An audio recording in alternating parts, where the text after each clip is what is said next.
Hello and welcome to this episode of Timeless Topics. This is part 2 in a 2-part series on showing up whole in a broken system.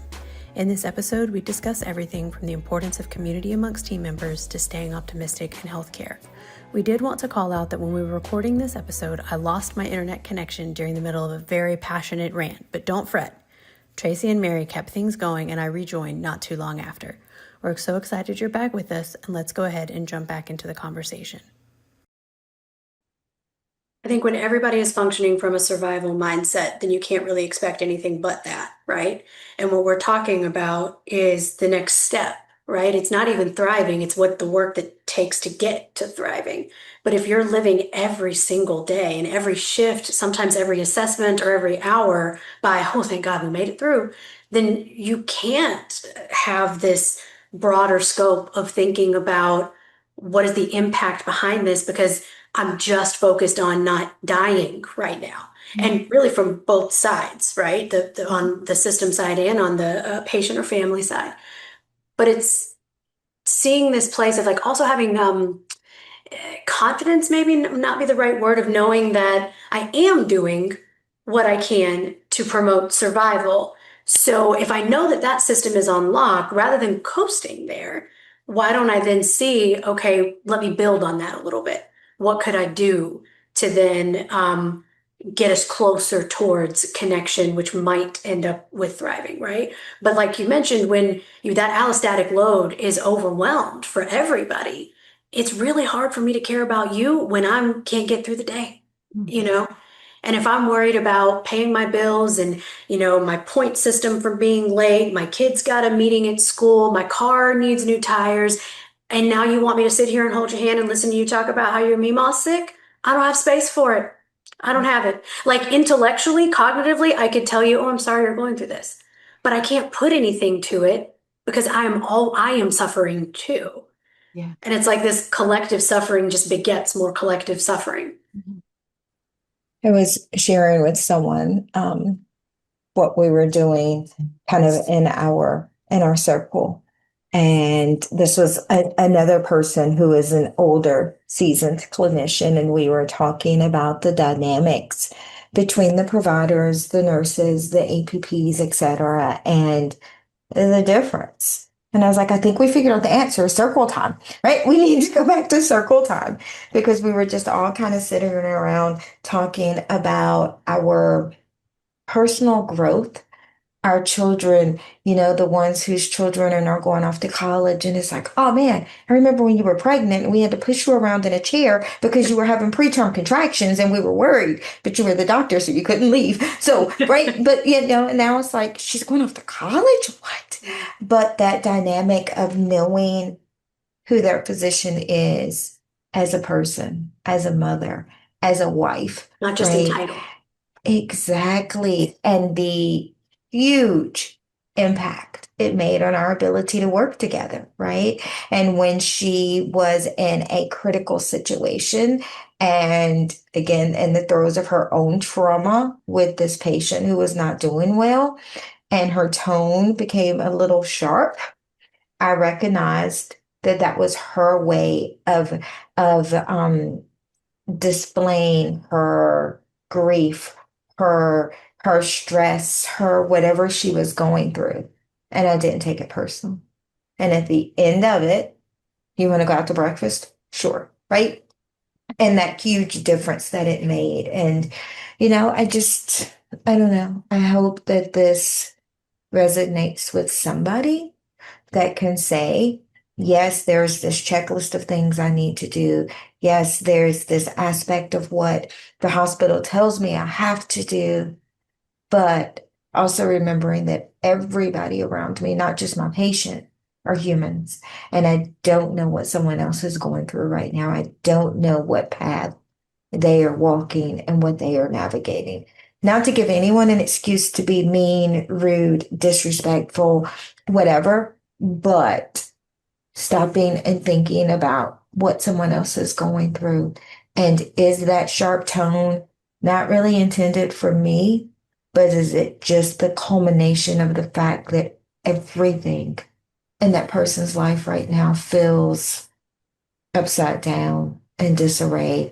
And that was the only avenue they had to get something off their chest. Um, I think what you're speaking to is just this loss of community, right? Like when you have community, you know your coworkers. Doesn't mean you're best friends, doesn't mean you're going to go kiki on the weekends or go out and get drinks or dinner, right? But you have community with the people that you navigate a traumatized mhm, system with, mhm, right?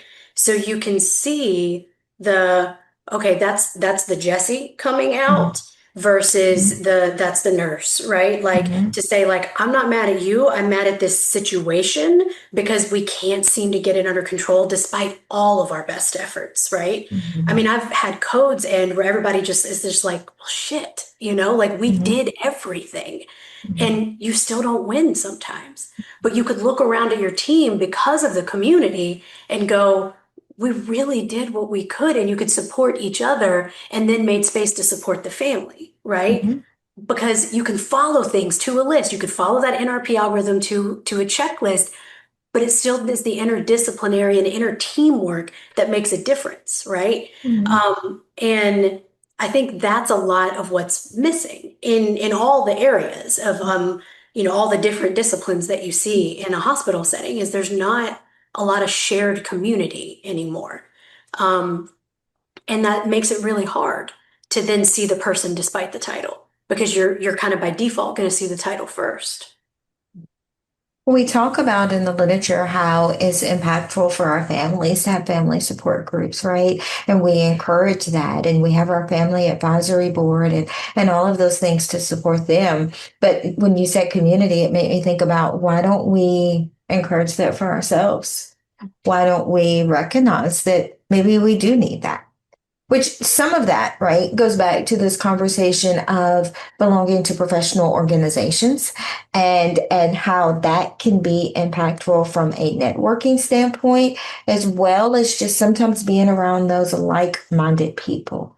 And maybe it's not even, maybe it doesn't even need to be that big and that formal and that expensive, but some type of community, right? Some place where you can have this safe conversation and say, I just need to run the situation by you very HIPAA compliant. Let's not put anybody's business on the street. But hypothetically speaking, this is a patient I took care of, and this is what happened. And then I don't know what happened. It just all went to crap from there. And I just need to talk it out to somebody. I need to get it off my chest. I need to just vent and say, I'm angry about what happened. I am dismayed. I'm sad, right?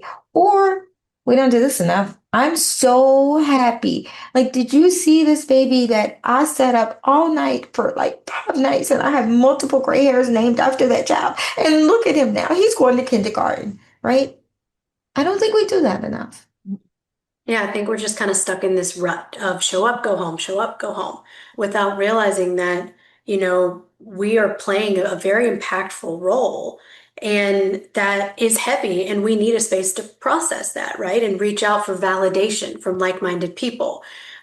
For my new grads and new to specialty nurses, I'll commonly say, like, when you're in nursing school, you probably had friendships outside of nursing school, but you learned really quickly you couldn't go to them to talk about the nursing school craziness because they didn't get it.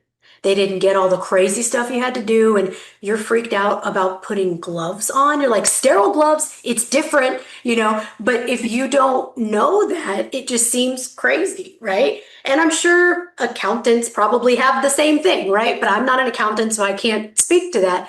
But it's realizing that you really do need some camaraderie to be able to talk to somebody who can get it, right? Who can at least see your perspective, even if they don't share your perspective.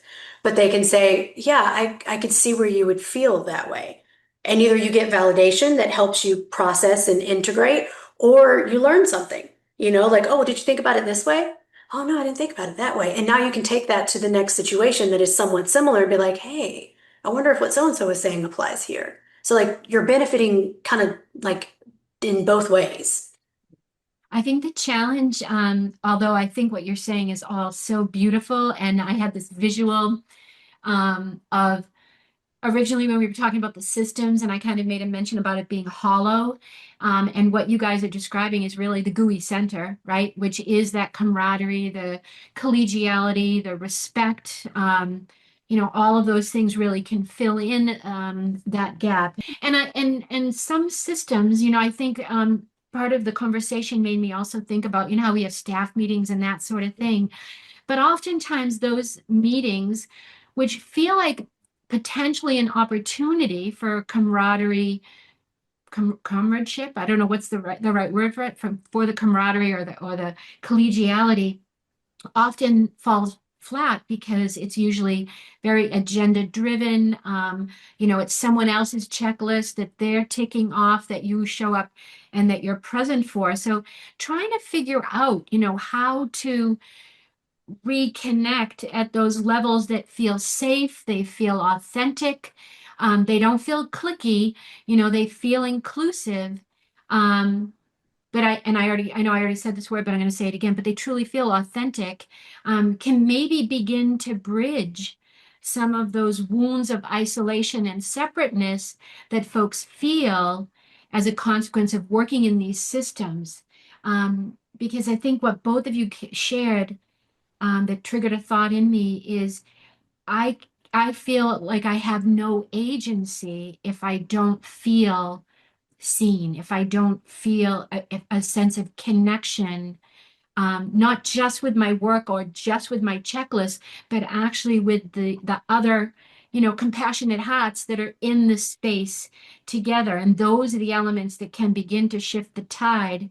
But it just feels like there's so many dividers in the environment. And I don't want to sound like a Debbie Downer, saying that, but I think it's important to see what Yes. the barriers are so that you can then begin to craft solutions that are, that have some meat behind them to then address these, like that whole thing about if you don't know where you're going, if you don't know what it is that you want to experience in this space, you're going to have a heck of a hard time coming up with some ideas to make yourself feel better. You have to see it to be able to address it. And what you guys have shared is just really poignant.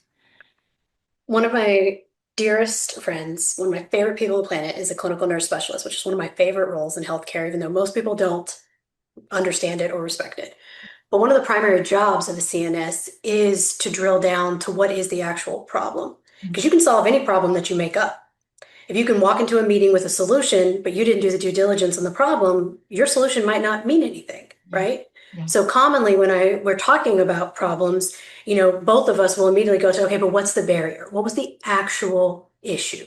Was it an equipment issue? Was it a knowledge issue? Was it a skill issue? Was it a systems problem? Like, what was it? Because I can say, let's educate them, right? CBL for everybody, all over the place. It's like Oprah handing out cars, right? I can make CBLs for days. But that's not going to fix the problem if the problem is I went to go use the thing the CBL said to use and there were none in the bin. And then I called Central Supply and the phone rang off the hook. And then when they finally did answer 30 minutes in, they said, oh, we're out. Well, then what are you supposed to do? Right? So, like, until you drill down the actual problem, that to me is looking at it from a realistic place, not a Debbie Downer place, right? Because if you keep fixing problems that don't exist, your success rate's going to look high, but it's all artificial. Yeah. Like if you fire the jobs regulation person, right? Then your numbers are all going to look great because you can help cook them, right? So it's just sitting and saying, what is the actual challenge? And then what is the most appropriate solution? Because I think what is popping up currently in healthcare organizations is a focus on well-being, but it's still individual focused.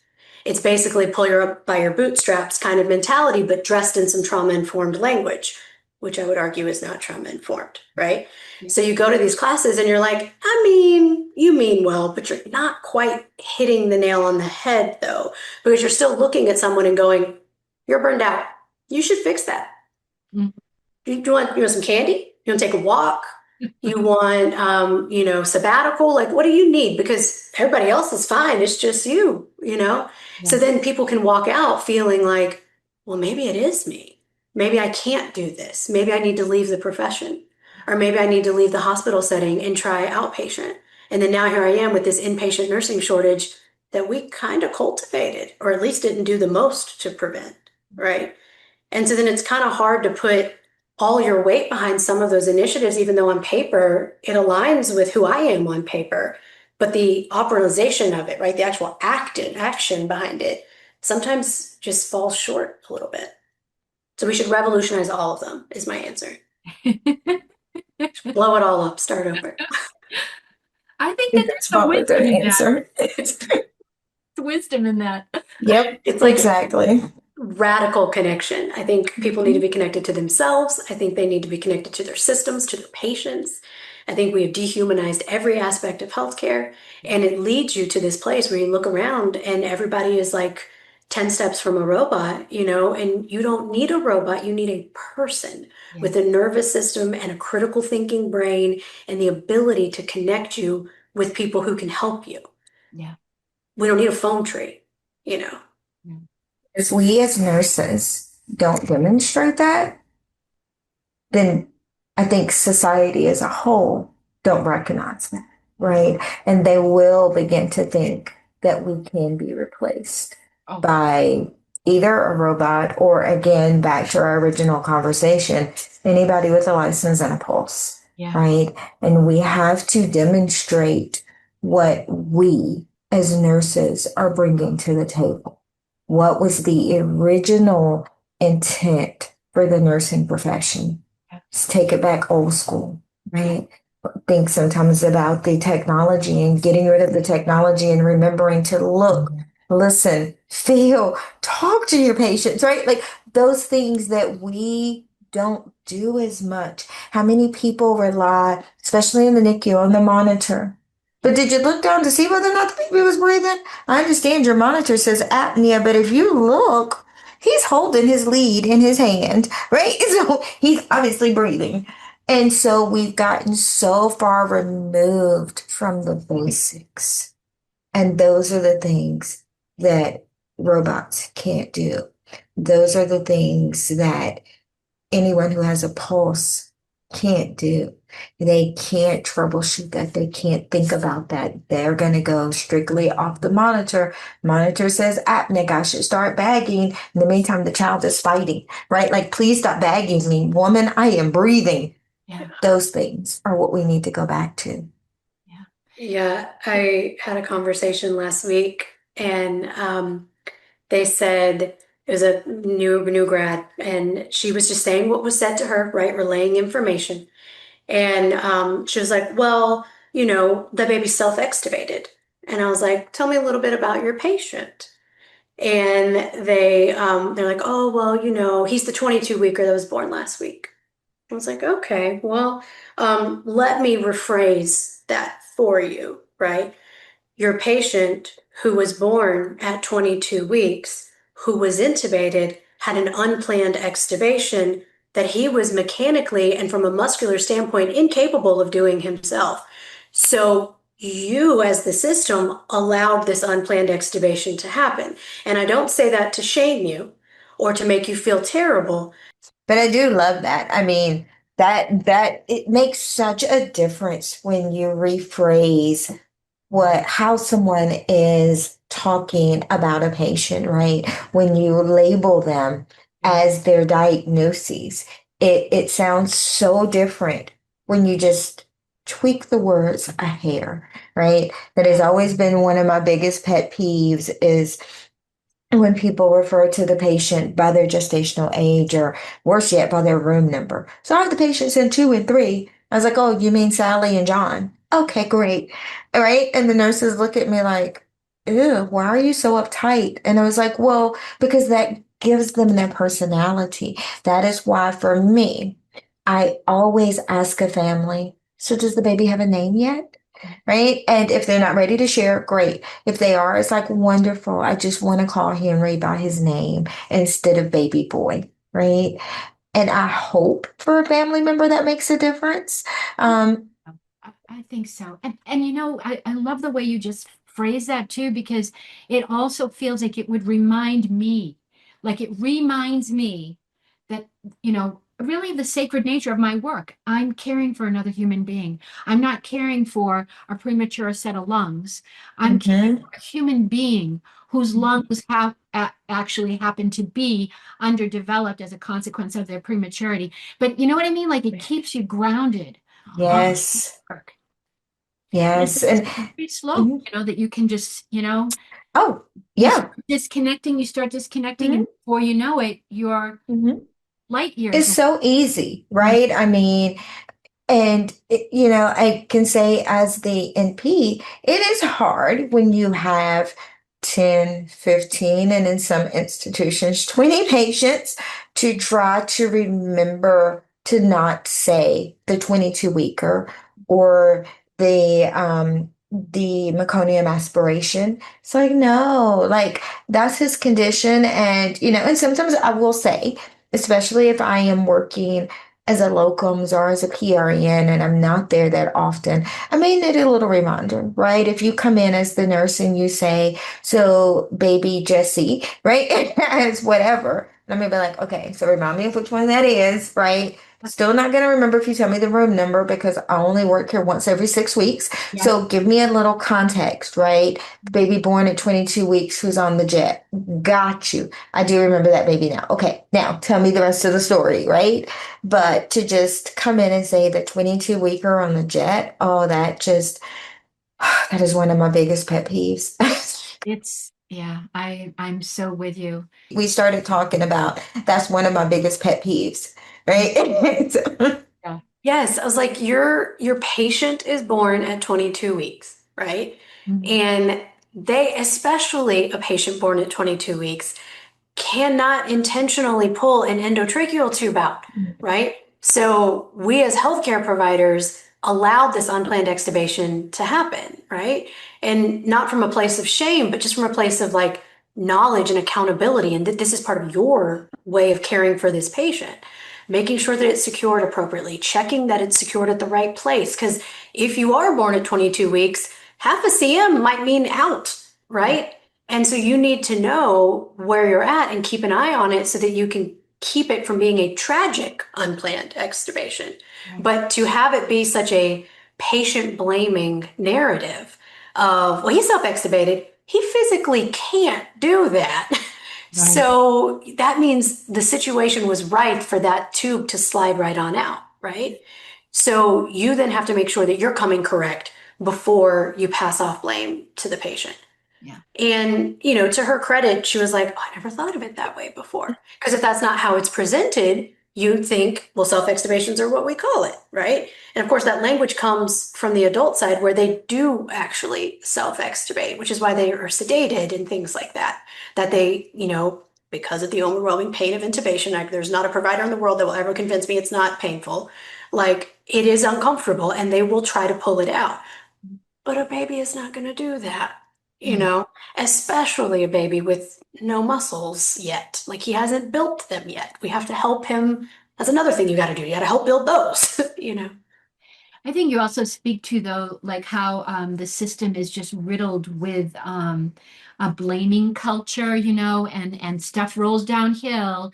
It's very performative, and it wasn't me, and at the end of the day, it was this person. And we do it. I know we do it with grown-ups too. You'd mentioned about the parents and families, and not we label not these individuals non-compliant, non-adherent, all those other kinds of things which have there's a valence to, this language, where I did everything right. I did what I was supposed to do, and it didn't happen. And I think, those are also elements that are kind of just that shadowy side of a system that is not grounded in its healing role, right? It's not grounded in the compassion and a genuine caring of how things are going to unfold for these individuals. It's super fix it kind of, oriented. And there's a lot of this stuff that we just can't fix, right? I mean, I can't fix the fact that you were born at 22 weeks gestation. I can't fix that. What I can do, though, is I can walk this journey with you and support you and help you heal and evolve and grow over time. And I like that view, of what nursing is about, right? Nursing is supposed to be about putting the individual in the optimal place, kind of in the optimal circumstances for healing and recovery. And that I didn't always feel that way, because you can easily get caught up into that fix it, cure it mentality. Um, because there's like what do you call it? The carrot and the stick kind of a mentality to the work that we do. But I think kind of, coming back to the beginning of the conversation, we have to remind ourselves that this is not a commodity. Even though, capitalism will, you know, go down in flames, on that issue, right? That we can get boatloads of money from sick people. And we, I think, as nurses, being the largest healthcare professional body on the planet, if not, just in the nation itself, to really own and respect that power that we have to do good, to heal, not just the patients and the families we serve, but the systems that we work in. We have to figure out how to fill up our cups and regain a sense of wholeness so that we can bring that agency and all that stuff to the work that we do by helping each other, by having those circles that rejuvenate us and help us feel seen. All of those things so that, the experience that you described at the very beginning of the call, Jessi, and I think, I know I've experienced this with my family members, and Tracey, I'm sure you've had situations as well. Probably all the people listening.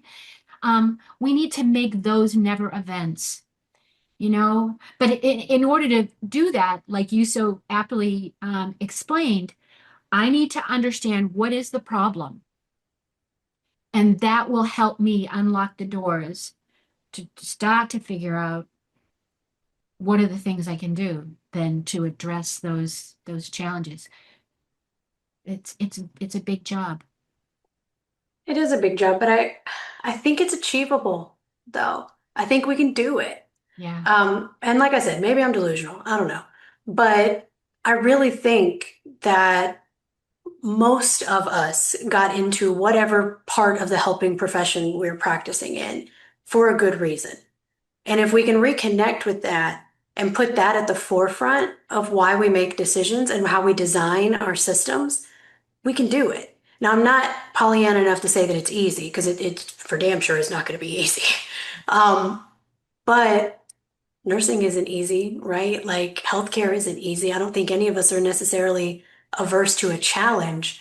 I think we just need to band together so that everybody can play to their strengths so that we can actually achieve it.